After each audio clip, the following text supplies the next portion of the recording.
شروع اللہ کا نام لے کر جو بڑا مہربان نہایت رحم والا ہے۔ سب تعریف اللہ ہی کو ہے جس نے اپنے محبوب بندے محمد صلی اللہ علیہ وآلہ وسلم پر یہ کتاب نازل کی اور اس میں کسی طرح کی کجی اور پیچیدگی نہ رکھی، بلکہ سیدھی اور سلیس اتاری تاکہ لوگوں کو عذاب سخت سے جو اس کی طرف سے آنے والا ہے ڈرائے، اور مومنوں کو جو نیک عمل کرتے ہیں خوشخبری سنائے کہ ان کے لیے ان کے کاموں کا نیک بدلہ یعنی بہشت ہے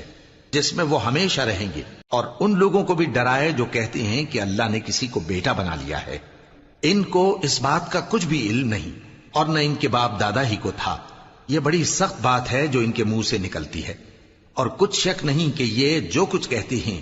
محض جھوٹ ہے۔ اے پیغمبر، اگر یہ اس کلام پر ایمان نہ لائیں تو شاید تم ان کے پیچھے رنج کر کر کے اپنے تئیں ہلاک کر دو گے۔ جو چیز زمین پر ہے ہم نے اس کو زمین کے لیے زینت بنایا ہے تاکہ لوگوں کی آزمائش کریں کہ ان میں کون اچھے عمل کرنے والا ہے، اور جو چیز زمین پر ہے ہم اس کو نابود کر کے بنجر میدان کر دیں گے۔ کیا تم خیال کرتے ہو کہ غار اور لوح والے ہماری نشانیوں میں سے عجیب تھے؟ جب وہ نوجوان غار میں جا رہے تو کہنے لگے کہ اے ہمارے پروردگار، ہم پر اپنے ہاں سے رحمت نازل فرما اور ہمارے کام میں درستی کے سامان مہیا کر۔ تو ہم نے غار میں کئی سال تک ان کے کانوں پر نیند کا پردہ ڈالے رکھا، یعنی ان کو سلائے رکھا، پھر ان کو جگا اٹھایا تاکہ معلوم کریں کہ جتنی مدت وہ غار میں رہے دونوں جماعتوں میں سے اس کی مقدار کس کو خوب یاد ہے۔ ہم ان کے حالات تم سے صحیح صحیح بیان کرتے ہیں۔ وہ کئی نوجوان تھے جو اپنے پروردگار پر ایمان لائے تھے، اور ہم نے ان کو اور زیادہ ہدایت دی تھی، اور ان کے دلوں کو مربوط یعنی مضبوط کر دیا۔ جب وہ اٹھ کھڑے ہوئے تو کہنے لگے کہ ہمارا پروردگار آسمانوں اور زمین کا مالک ہے، ہم اس کے سوا کسی کو معبود سمجھ کر نہ پکاریں گے۔ اگر ایسا کیا تو اس وقت ہم نے بے عقلی کی بات کی۔ ان ہماری قوم کے لوگوں نے اس کے سوا اور معبود بنا رکھے ہیں، بھلا یہ ان کے معبود ہونے پر کوئی کھلی دلیل کیوں نہیں ہلاتے؟ تو اس سے زیادہ کون ظالم ہے جو اللہ پر جھوٹ باندھے؟ اور جب تم نے ان مشرکوں سے اور جن کی یہ اللہ کے سوا عبادت کرتے ہیں ان سے کنارہ کر لیا ہے تو غار میں چل رہو، تمہارا پروردگار تمہارے لیے اپنی رحمت وسیع کر دے گا اور تمہارے کاموں میں آسانی کے سامان مہیا کرے گا۔ اور جب سورج نکلے تو تم دیکھو کہ دھوپ ان کے غار سے داہنی طرف سمٹ جائے، اور جب غروب ہو تو ان سے بائیں طرف کترا جائے، اور وہ اس غار کے کشادہ حصے میں تھے۔ یہ اللہ کی نشانیوں میں سے ہیں، جس کو اللہ ہدایت دے وہ ہدایت یاب ہے، اور جس کو گمراہ رہنے دے تو تم اس کے لیے کوئی دوست راہ بتانے والا نہ پاؤ گے۔ اور تم ان کے متعلق خیال کرو کہ وہ جاگ رہے ہیں حالانکہ وہ سوتے ہیں، اور ہم ان کو دائیں اور بائیں کروٹ بدلاتے تھے، اور ان کا کتا چوکھٹ پر دونوں ہاتھ پھیلائے ہوئے تھا۔ اگر تم ان کو جھانک کر دیکھتے تو پیٹ پھیر کر بھاگ جاتے اور ان سے دہشت میں آ جاتے۔ اور اسی طرح ہم نے ان کو اٹھایا تاکہ آپس میں ایک دوسرے سے دریافت کریں۔ ایک کہنے والے نے کہا کہ تم یہاں کتنی مدت رہے؟ انہوں نے کہا کہ 1 دن یا اس سے بھی کم۔ انہوں نے کہا کہ جتنی مدت تم رہے ہو تمہارا پروردگار ہی اس کو خوب جانتا ہے، تو اپنے میں سے کسی کو یہ روپیہ دے کر شہر بھیجو، وہ دیکھے کہ نفیس کھانا کون سا ہے تو اس میں سے کھانا لے آئے، اور احتیاط سے آئے جائے اور تمہارا حال کسی کو نہ بتائے۔ اگر وہ تم پر دسترس پا لیں گے تو تمہیں سنسار کر دیں گے یا پھر اپنے مذہب میں داخل کر لیں گے، اور اس وقت تم کبھی فلاح نہیں پاؤ گے۔ اور اسی طرح ہم نے لوگوں کو ان کے حال سے خبردار کر دیا تاکہ وہ جانیں کہ اللہ کا وعدہ سچا ہے، اور یہ کہ قیامت جس کا وعدہ کیا جاتا ہے اس میں کچھ شک نہیں۔ اس وقت لوگ ان کے بارے میں باہم جھگڑنے لگے اور کہنے لگے کہ ان کے غار پر عمارت بنا دو۔ ان کا پروردگار ان کے حال سے خوب واقف ہے۔ جو لوگ ان کے معاملے میں غلبہ رکھتے تھے وہ کہنے لگے کہ ہم ان کے غار پر مسجد بنائیں گے۔ بعض لوگ اٹکل پچو کہیں گے کہ وہ 3 تھے اور چوتھا ان کا کتا تھا، اور بعض کہیں گے کہ وہ 5 تھے اور چھٹا ان کا کتا تھا، اور بعض کہیں گے کہ وہ 7 تھے اور 8واں ان کا کتا تھا۔ کہہ دو کہ میرا پروردگار ہی ان کے شمار سے خوب واقف ہے، ان کو جانتے بھی ہیں تو تھوڑے ہی لوگ جانتے ہیں۔ تو تم ان کے معاملے میں بحث نہ کرنا مگر سرسری سی بحث، اور نہ ان کے بارے میں ان میں سے کسی سے کچھ دریافت ہی کرنا، اور کسی کام کی نسبت نہ کہنا کہ میں اسے کل کر دوں گا، مگر انشاءاللہ کہہ کر یعنی اگر اللہ چاہے تو کر دوں گا۔ اور جب اللہ کا نام لینا بھول جاؤ تو یاد آنے پر لے لو۔ اور کہہ دو کہ امید ہے کہ میرا پروردگار مجھے اس سے بھی زیادہ ہدایت کی باتیں بتائے۔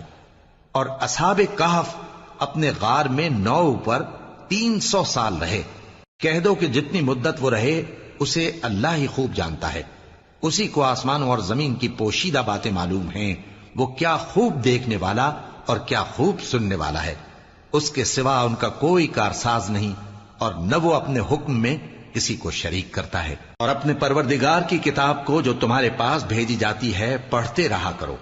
اس کی باتوں کو کوئی بدلنے والا نہیں، اور اس کے سوا تم کہیں پناہ بھی نہیں پاؤ گے۔ اور جو لوگ صبح و شام اپنے پروردگار کو پکارتے اور اس کی خوشنودی کے طالب ہیں، ان کے ساتھ صبر کرتے رہو، اور تمہاری نگاہیں ان میں سے گزر کر اور طرف نہ دوڑیں کہ تم دنیاوی زندگی کی رونقوں کے خواستگار ہو جاؤ۔ اور جس شخص کے دل کو ہم نے اپنی یاد سے غافل کر دیا ہے اور وہ اپنی خواہش کی پیروی کرتا ہے اور اس کا کام حد سے بڑھ گیا ہے، اس کا کہا نہ ماننا۔ اور کہہ دو کہ لوگو یہ قرآن تمہارے پروردگار کی طرف سے برحق ہے، تو جو چاہے ایمان لائے اور جو چاہے کافر رہے۔ ہم نے ظالموں کے لیے دوزخ کی آگ تیار کر رکھی ہے جس کی قناتیں ان کو گھیر رہی ہوں گی، اور اگر فریاد کریں گے تو ایسے کھولتے ہوئے پانی سے ان کی داد رسی کی جائے گی جو پگھلے ہوئے تانبے کی طرح گرم ہوگا، اور جو ان کے چہروں کو بھون ڈالے گا۔ ان کے پینے کا پانی بھی برا اور آرام گاہ بھی بری۔ اور جو ایمان لائے اور کام بھی نیک کرتے رہے تو ہم نیک کام کرنے والوں کا اجر ضائع نہیں کرتے۔ ایسے لوگوں کے لیے ہمیشہ رہنے کے باغ ہیں جن میں ان کے محلوں کے نیچے نہریں بہ رہی ہیں، ان کو وہاں سونے کے کنگن پہنائے جائیں گے، اور وہ باریک دیبا اور اطلس کے سبز کپڑے پہنا کریں گے،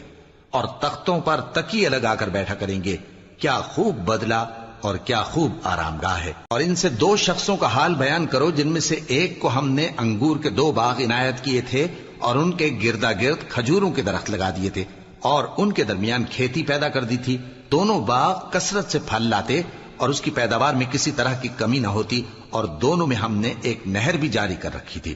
اور اس طرح اس شخص کو ان کی پیداوار ملتی رہتی تھی۔ تو ایک دن جبکہ وہ اپنے دوست سے باتیں کر رہا تھا، کہنے لگا کہ میں تم سے مال و دولت میں بھی زیادہ ہوں اور جتھے اور جماعت کے لحاظ سے بھی زیادہ عزت والا ہوں،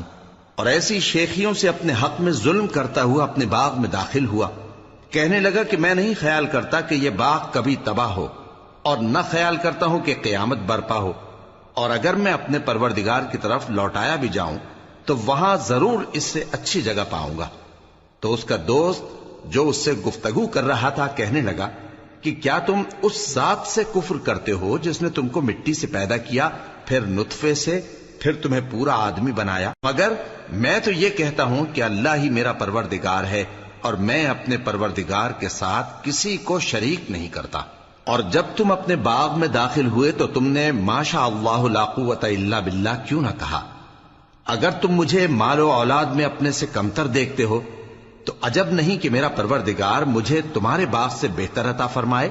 اور تمہارے اس باغ پر آسمان سے آفت بھیج دے تو وہ صاف میدان ہو جائے، یا اس باغ کی نہر کا پانی گہرائی میں اتر جائے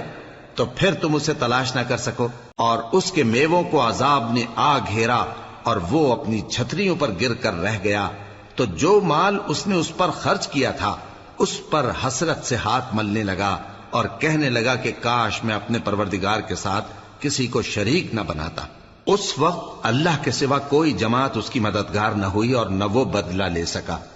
یہاں سے ثابت ہوا کہ حکومت سب اللہ کی ہے، جو معبود برحق ہے وہی بہترین ثواب عطا کرنے والا اور بہترین انجام لانے والا ہے۔ اور ان سے دنیا کی زندگی کی مثال بھی بیان کر دو کہ وہ ایسی ہے جیسے پانی جسے ہم نے آسمان سے برسایا تو اس کے ساتھ زمین کی پیداوار مل کر نکلی، پھر وہ چورا چورا ہو گئی کہ ہوائیں اسے اڑاتی پھرتی ہیں،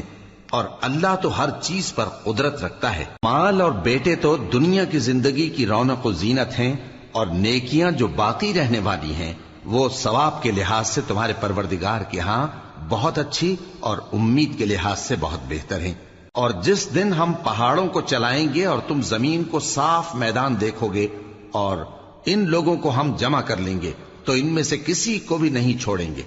اور سب تمہارے پروردگار کے سامنے صف باندھ کر لائے جائیں گے، تو ہم ان سے کہیں گے کہ جس طرح ہم نے تم کو پہلی بار پیدا کیا تھا اسی طرح آج تم ہمارے سامنے آئے، لیکن تم نے تو یہ خیال کر رکھا تھا کہ ہم نے تمہارے لیے قیامت کا کوئی وقت مقرر ہی نہیں کیا، اور اعمال کی کتاب کھول کر رکھی جائے گی تو تم گناہگاروں کو دیکھو گے کہ جو کچھ اس میں لکھا ہوگا اس سے ڈر رہے ہوں گے، اور کہیں گے ہائے شامت، یہ کیسی کتاب ہے کہ نہ چھوٹی بات کو چھوڑتی ہے نہ بڑی کو، کوئی بات بھی نہیں مگر اسے لکھ رکھا ہے، اور جو عمل کیے ہوں گے سب کو حاضر پائیں گے، اور تمہارا پروردگار کسی پر ظلم نہیں کرے گا۔ اور جب ہم نے فرشتوں کو حکم دیا کہ آدم کو سجدہ کرو تو سب نے سجدہ کیا مگر ابلیس نے نہ کیا، وہ جنات میں سے تھا تو اپنے پروردگار کے حکم سے باہر ہو گیا۔ کیا تم اس کو اور اس کی اولاد کو میرے سوا دوست بناتے ہو، حالانکہ وہ تمہارے دشمن ہیں، اور شیطان کی دوستی ظالموں کے لیے اللہ کی دوستی کا برا بدل ہے۔ میں نے ان کو نہ تو آسمانوں اور زمین کے پیدا کرنے کے وقت بلایا تھا اور نہ خود ان کے پیدا کرنے کے وقت، اور میں ایسا نہ تھا کہ گمراہ کرنے والوں کو مددگار بناتا۔